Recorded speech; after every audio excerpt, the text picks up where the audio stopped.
তোমরা লিড দিয়ে এই গার্মেন্টস ইন্ডাস্ট্রি বন্ধ করতে পারো, এখন খুলতে পারো না? সবাইকে বেকার করে রাজনীতি করবে? যারা 84% রেমিটেন্স এনে বাংলাদেশের অর্থনীতির চাকা সচল রাখে, তাদের জন্য কি করেছেন? আমাদের প্রধান উপদেষ্টা জনাব ডক্টর ইউনূস সাহেব 12%, 13%, 14% রেমিটেন্স আসার কারণে বাংলাদেশে এই রেমিটেন্স যোদ্ধাদেরকে যে সম্মান দিয়েছে, এয়ারপোর্টে আলাদা তাদের বাসস্থান করেছে যে তারা এসে রেস্ট করতে পারে, হোটেলের মতন করেছে, আত্মীয় স্বজন এসে থাকতে পারে, এয়ারপোর্টে তাদেরকে সার্ভিস দিতে হবে, এত ব্যবস্থা করেছে।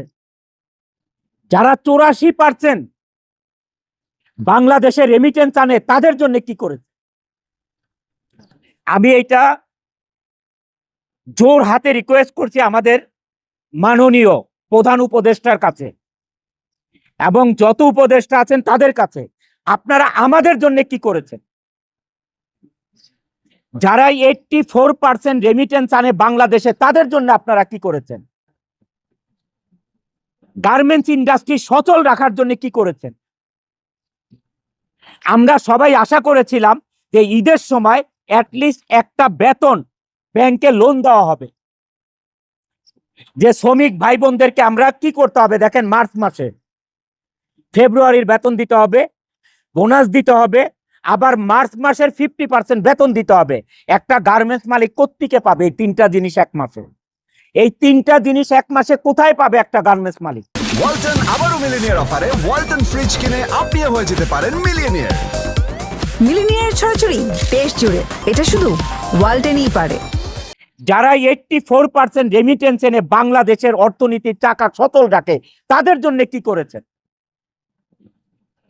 গার্মেন্টস মালিকেরা মুখ চুপ বোঝে, মুখটা চুপ থেকে কি করতেছে, গার্মেন্টস গুলো আরএমজি গুলো বন্ধ করে চলে যাচ্ছে। আপনারা একবার চিন্তা করেছেন যে আপনারা যে ইন্ডাস্ট্রি গুলো বন্ধ করে চলে যাচ্ছেন, এই দেশের অর্থনীতির অবস্থা কি হবে? এই দেশের কর্মসংস্থানের অবস্থা কি হবে? এই শ্রমিক লিডাররা কয়েকজন মিলে এই দেশে চালাতে পারবে না? তারা একজন একটা ইন্ডাস্ট্রি করতে পারবে? কিন্তু আপনারা কোনো পদক্ষেপ না নিয়ে কি করতেছেন?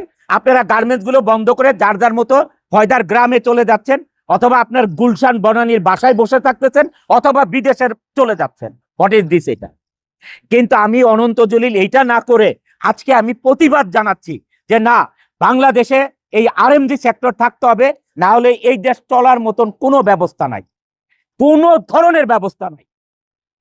আপনি যে আজকে চাল কিনবেন, আমাদের দেশে যে চাল উৎপাদন হয়, কম উৎপাদন হয়, ডাল উৎপাদন হয়, সমস্ত কিছুর 50%-এর মতন ইম্পোর্ট করতে হয়। ভাত খাবেন কোত্থেকে? ভাতটা খাবেন কোত্থেকে? গার্মেন্টসের ভাই বোনেরা, আপনারা বাজারে দিয়ে বাজার থেকে চাল কিনবেন, কোত্থেকে পাবেন আপনারা? এই চালটা পাবেন কোথায় আপনারা? এই চালটা ইম্পোর্টার, আর এটা ডলার ছাড়া ইম্পোর্ট করা যাবে না। বাংলাদেশের টাকা আজকে কোনো দেশ আপনার নিবে না এটা রপ্তানি করতে, আমদানি করতে। কাউকে আপনি টাকা দিলে নিবে না, ডলার দিতে হবে। তাহলে এই ডলার কোত্থেকে আসবে? আমাদের কৃষক ভাইরা আজকে ফসল ফলাবে, এই সার কোত্থেকে আসবে? এই দেশে সার কোত্থেকে আসবে? এই সার ইম্পোর্ট করে আনতে হবে, আর এই ইম্পোর্ট করতে হলে ডলার লাগবে। এই ডলার কারা এই ডলার কারা বাংলাদেশে আনে?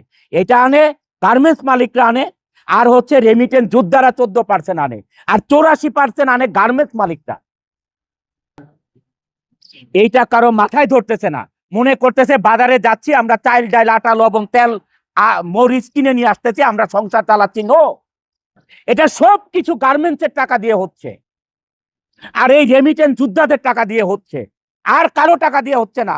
সারা বাংলাদেশের যত ব্যবসা আছে, মাত্র 2% রেমিটেন্স আছে বাংলাদেশে, মাত্র 2%।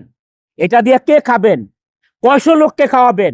18 কোটি মানুষের দেশ, কয়শো লোক খাবে এই 2% দিয়ে? এই গার্মেন্টস মালিকদের সাথে যারা সাধারণ শ্রমিক, তারা আমাদের সাথে আছেন, কর্মকর্তা কর্মচারী তারা আমাদের সাথে আছেন, আইন শৃঙ্খলা আমাদের সাথে আছেন। তাহলে গার্মেন্টস মালিকদের এত ভয় কেন? মিডিয়া ভাই বোনেরা সত্যতা তুলে ধরার জন্য আমাদের সাথে আছেন, তাহলে গার্মেন্টস মালিকদের এত ভয় কেন? কেন 240টা প্রজেক্ট বন্ধ করে চলেছেন?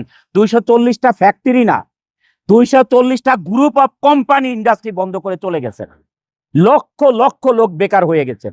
এই লক্ষ লক্ষ লোক বেকার হওয়াতে বাংলাদেশে এখন আপনাদের ছিনতাই বেড়ে গেছে, সন্ত্রাসী বেড়ে গেছে। এই যদি আমার ইন্ডাস্ট্রি এখানে বন্ধ হয়ে যায়, এই 12,000 লোকের কত লোক এখানে সন্ত্রাসী হয়ে যাবে কল্পনা করতে পারবেন না।